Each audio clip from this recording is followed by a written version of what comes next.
नमस्कार प्रिय बंधुगण आपण मान प्रत्येक को प्रभु जीशुख्रीष्ण मधुमय नाम मोर आंतरिक नमस्कार। ख्रीष्टर प्रिय भाई भाई मैंने आज दुनिया रे बहुत लोक से प्रभु जीशुख्रीष्ण उपर विश्वास करते अनेक लोक मैंने प्रभु जीशुख्रीष्ण आड़क आकर्षित होती।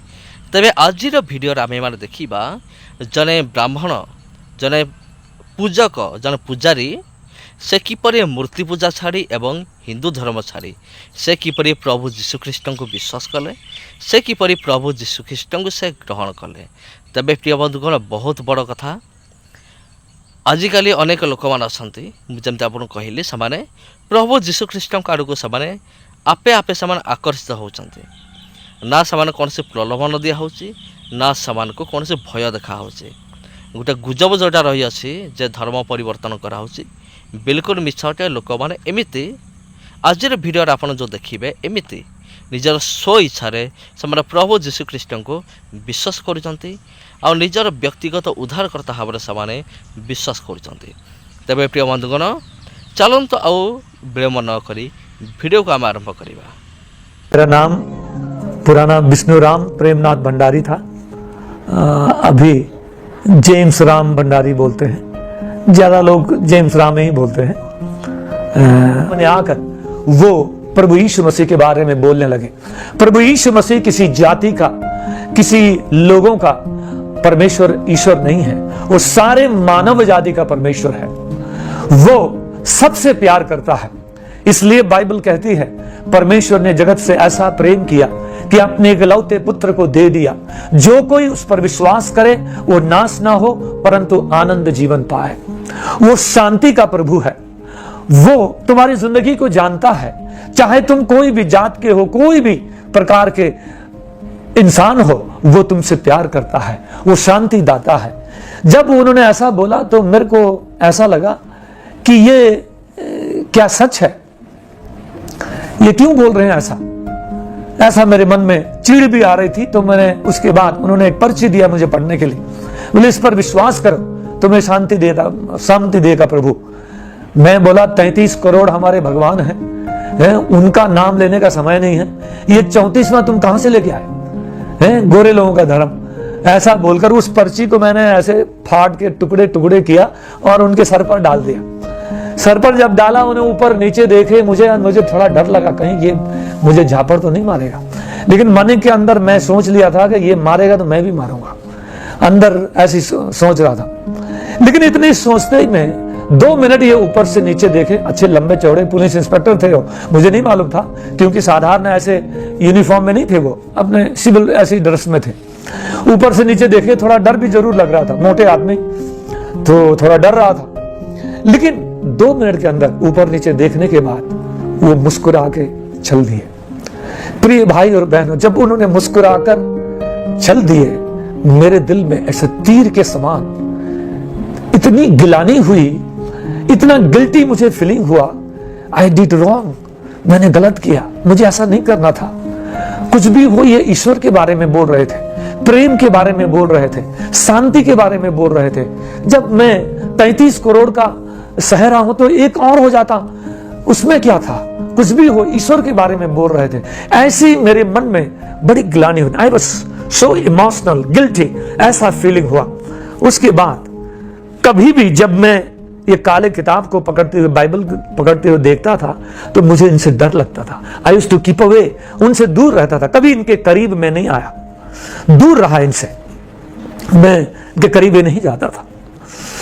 उसके बाद कुछ दिनों के बाद जहां से मैं पढ़ रहा था मुझे सर्टिफिकेट मिली और मैंने एजेंट को पैसा दिया था उस जमाने में बाहर जाने के लिए। तो एजेंट के पास जब डकमाणी के साथ मैं जब गया, उन्हीं के थ्रू मैं एजेंट के पास गया था, पैसा भी दे दिया था। तो जब वहां पहुंचा तो मैं देखता हूं कि करीब 35-40 लोग करीब होंगे, एग्जैक्टली नंबर नहीं बता सकता, लेकिन ये 30-40 लोग थे। कोई छाती पीट रहा है, कोई रो रहा है, कोई गाली दे रहा है। मैं पूछा क्या हो गया, तब पता चला कि जो एजेंट है सबका पैसा लेकर फरार हो गया। कहां गया, ऑफिस वहां है लेकिन ये कहां है किसी को पता नहीं। तो मुझे भी जब मालूम हुआ तो पता चला सबका पैसा लेके चला गया है, भाग गया है। जब ये मालूम हुआ तो मुझे ऐसा लगा कि सब कुछ खो गया। मेरे को चक्कर आने लगा। घर, पेड़, जंक्शन, दुकान सब घूम रहा है, ऐसे घूम रहा है और मैं भी घूम गया और नीचे गिर गया। मेरे शरीर से पानी भी निकल गया, मैं नीचे गिर गया, होश नहीं। करीब 3-4 मुझे 4 मिनट होश नहीं। ये डॉक्टर माणी जो थे, इन्होंने पानी मेरे सर पर डाला, पानी पिलाया। 5 मिनट के अंदर मैं होश में तो आ गया, लेकिन कांपा हुआ था। I lost the hope of my life. मुझे ऐसा लगा मैंने माँ बाप की बातों को नहीं माना, पूजा करने को मैंने त्याग दिया, भगवानों को छोड़ दिया और सब माँ बाप की भी बातों को नहीं माना। सबको त्यागने के कारण ये हो सकता है ये भगवान की सजा है, मार है। मेरे जैसे आदमी को जीना बेकार है, सबसे अच्छा मर जाना अच्छा है। मैं ऐसे जाकर माँ बाप को क्या बोलूंगा, क्या मुंह दिखाऊंगा, किसी लाइक का मैं नहीं हूं, मरना अच्छा है। ये मेरे अंदर थिंकिंग होने लगी। ये माणी, डॉक्टर माणी जो मुझसे बोलने लगे, विष्णु तू फिक्र मत कर, आई विल हेल्प यू। लोगों ने तो 20,000, 25,000, 15,000, 10,000 खो दिए, तुम्हारा तो सिर्फ 5,000 है। कोई बात नहीं, मैं हेल्प करूंगा तुम्हें, जब तुमको नौकरी मिल जाएगी तब मेरे को धीरे से पे करना। ये मुझे समझा रहे थे, लेकिन कोई भी मेरे दिल के अंदर नहीं जा रही थी। मैं सारी घर का याद कर रहा था, माँ बाप को याद कर रहा था और अपने पूजा पाठ को याद कर रहा था। और मैं वापस दिल में ये सोच लिया था कि अब जीना बेकार है, मैं कहीं जाऊंगा, अपने लाइफ को खत्म करूंगा, मैं कौन हूं, क्या हूं, किसी को पता नहीं चलेगा, ये जीना बेकार है, मरना अच्छा है। बोलकर वापस मैं आ गया वहां से। वो मेरे कमरे में छोड़ दिए। छोड़ने के बाद कल मैं तुमको लेने आऊंगा शाम को, तुम तैयार रहना, फिर बात करेंगे। लेकिन मैंने उसी दिन शाम को मेडिकल स्टोर में गया। नींद की गोली ज्यादा खाने से मर जाते हैं, इतना मुझे मालूम था। 2 दुकान में गया, नींद की गोली लिया। उसके बाद डेट्रॉल के 2 छोटे बोतल खरीदा और जेल वो बैग में डाला और वापस आकर मैं इसको झोले में डालकर मैं बस स्टैंड में गया। ट्रिवांड्रम मेडिकल कॉलेज के बस स्टैंड में जाकर मैं सी शोर में जाऊंगा और ये पीऊंगा और ये 2 गोली खाऊंगा, वहीं खत्म हो जाऊंगा। किसी को नहीं मालूम चलेगा कौन है, क्या है। ज्यादा होगा तो समुद्र में ये लोग डाल देंगे, मछली मेरा शरीर खा लेगा। ये मेरी थिंकिंग थी। तो मैं वहां थिंकिंग होकर मैं बस के अंदर बैठा। बस के अंदर जब बैठा था तो पूछ रहा था कि बस कहाँ जाती है। कोवलम बोल के एक जगह है, तो वहां जाने के लिए ये जाती है। पूछा तो उसने बोला ये जाएगी, तो मैं उसी में जाके बैठा। उसमें कोई नहीं था उस समय। उसके बाद धीरे से कंडक्टर आ गया, ड्राइवर आ गया, कुछ लोग भी आ गए। तब मेरे अंदर कोई कहता है तू मरने से पहले उस आदमी को जाके मिल जिसको तूने पागल कहा था, जिसका तूने बुरा व्यवहार किया था। तो ये मेरे मन में आना। मैं फिर बोला क्यों उसको जाके मिलता हूं। तो बस से उतरा। फिर जब मैं क्यों जाऊं, अरे उसको तो मैंने पागल कहा था। फिर चढ़ने लगा। जब अंदर बैठता हूं फिर ये होता है, फिर उतरता हूं। इतने में कंडक्टर मेरे पास आकर टिकट ले रहा, मैंने नहीं लिया। तो उसने बोला कि ये तुम्हारी बाप की गाड़ी नहीं है, तो उतरता है चढ़ता है, लेना है तो ले, नहीं तो जा। मैं कुछ नहीं बोला, मैं अपने दुख में था, उतर गया। फिर दूसरी बस में चढ़ा, वहां भी यही होने लगा। आखिर में मैं सोचा कुछ भी हो जाके मिलता हूं, लेकिन मुझे ये कहां रहते हैं, क्या है, कैसा है, कुछ भी नहीं मालूम। एक आदमी से पूछा, एक लोग हैं जो काला किताब पकड़ते हैं। उस समय मुझे ये भी नहीं मालूम था कि ये बाइबल है। ये काला किताब पकड़ते हैं और प्रभु यीशु मसीह के बारे में पर्चियां देते हैं। तो जिससे पूछा था उसने बोला क्या ये गीत भी गाते हैं? मैं बोला हाँ, वो गीत भी गाते हैं। तो उसने फिर मेरे को डायरेक्शन बताया, यहां जाओ, यहां से सीधा तुम निकल जाना। जब कंपाउंड वॉल खत्म हो जाएगा तो तुम राइट को मोड़ना। वहां आज उनका प्रार्थना का दिन है, सारी ढोलक की आवाज सुनाई देगी या ड्रम की आवाज। तो वो ड्रम का अगर बज रहा है तो वहीं जाना, नहीं तो पूछना किसी से यहां प्रार्थना वाले कहां रहते हैं। एग्जैक्टली वैसे मैं चला गया। तो मैं वो ड्रम की आवाज सुना तो चला गया। तो वहां एक स्मॉल छोटा सा शेड था, वहां नारियल के पत्तों का बनाया हुआ एक शेड था। चर्च ऑफ गॉड बोल के चर्च का एक छोटा चर्च था। वो एक तो वहां जाके जब प्रार्थना हो रही थी, सब लोग ताली बजा रहे थे और बहुत कोई उछल रहे थे, पराए पराए लोग उछल रहे थे। अन्य क्या, अभी मेरे को मालूम है कि अन्य भाषा बोल रहे थे, लेकिन उस समय मालूम नहीं था, ये उछल रहे थे बड़ी। तो मैं बोला ये सबके सब पागल कैसे हो गए? 2-3 लोग अगर उछलते अगर पागल हो जाते तो ठीक है, लेकिन ये सबके सब एक कैसे? लेकिन 15 मिनट करीब मैं देख रहा हूं, तो थोड़ी देर के बाद ये शांत हो गए। शांत होने के बाद मेरे मन में सवाल में आया, ऐसे आया कि कोई मेरे मन अंदर कह रहा है तू जाके बैठ, ये प्रभु के लोग हैं, कोई हानि नहीं करेंगे तेरे लिए। दूसरा कह रहा है तूने इनको पागल कहा है, बुरा किया है, ये तुझे मार के कुएं में डाल देंगे। ये दोनों संघर्ष मेरे अंदर हो रहा था, जाऊं कि नहीं जाऊं, ये हो रहा। कुछ आखिरी में मैं सोचा खुद तो मैं मरने के लिए जा ही रहा हूं, अगर ये लोग मार देते हैं तो और अच्छा है। मैं जाके एकदम पीछे बैठा, बिल्कुल हिप्पी था मैं, लंबे बाल थे, टोपी लगाया हुआ था, पीछे से देखने से पता भी नहीं चलता था कि वो लड़का है कि लड़की है, ऐसा था। मैं एकदम पीछे जाके बैठा। तब पादरी साहब खड़े होकर बोलने लगे, प्रभु यीशु मसीह वो हर एक मानव से प्यार करता है,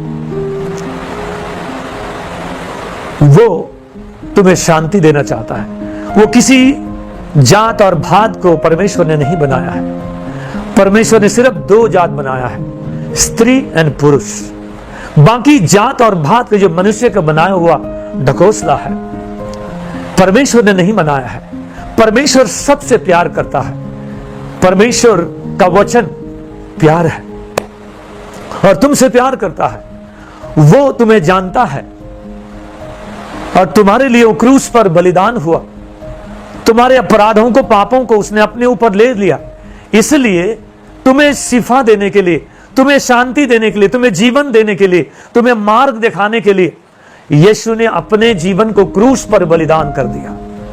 तुम्हारे अपराध के कारण उसके हाथों में कीले ठोके गए, पांव में कीले ठोके गए, सर में कांटों का मुकुट पहनाया और उसको क्रूस पर टांग दिया गया और कहा सब कुछ, यीशु ने कहा सब कुछ पूरा हुआ। वो तुम्हारे लिए है, वो शांति देना चाहता, तुम्हारे लिए सब कुछ यीशु ने पूरा कर दिया है। वो तुमसे प्यार करता है, वो तुम्हें जानता है, वो शांति दाता है। जब उन्होंने कहा, मेरे अंदर सवाल आया, क्या ये सच है? क्या वो मुझे जानता है? नेपाल में एक गांव में रहने वाला एक पुजारी को क्या वो जानता है? क्या ये सच है?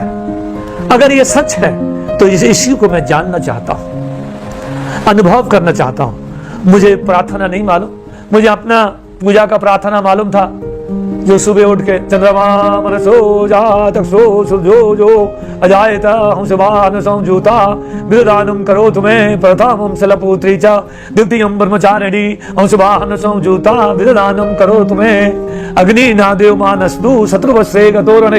यही मालूम था मुझे, लेकिन ये प्रार्थना क्या है ये कुछ भी नहीं मालूम। मैं बोला, प्रभु अगर तू सच है, अगर मेरे पापों के लिए आप क्रूस पर बलिदान हुए हैं, मेरे श्राप को, मेरे अधर्म को, पापों को आपने अगर क्रूस पर ले लिया है, अगर आप शांति दाता हैं, अगर वो मुझे जानते हैं, आप मेरे लिए क्रूस पर बलिदान हुए हैं, तो मैं आपको जानना चाहता हूं, अपने लाइफ में अनुभव करना चाहता हूं। Somehow I want to know, taste you, know you। प्रार्थना नहीं मालूम था, ये मैं कह रहा था। इतने में सोचते सोचते पता नहीं मेरे अंदर एक गिलानी होने लगी और मैं रोने लगा, बिलक बिलक के रोने लगा, बोले बच्चे के समान रोने लगा।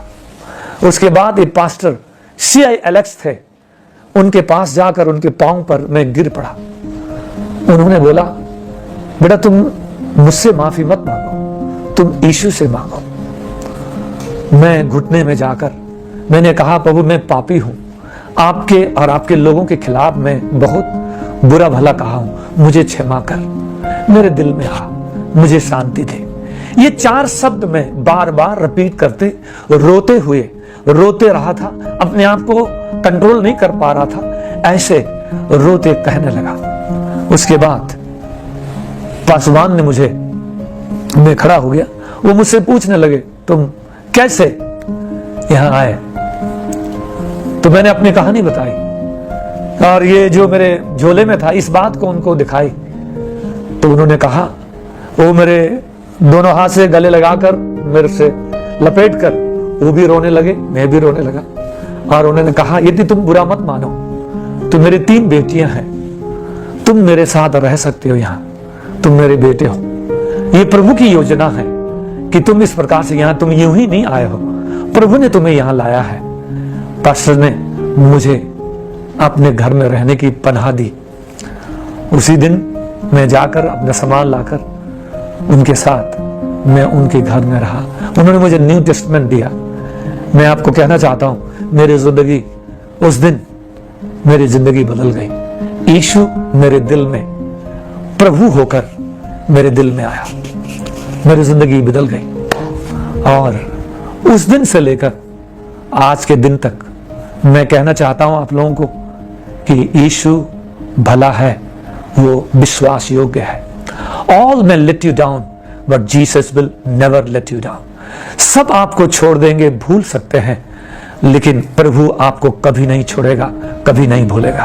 हो सकता है मेरे भाई और बहनों, आपके मित्र, आपके भाई बहन, आपके माँ बाप और आपके मामा चाचा सब लोग अकेले कर देंगे, अकेले छोड़ देंगे, कोई आपका साथ नहीं देगा।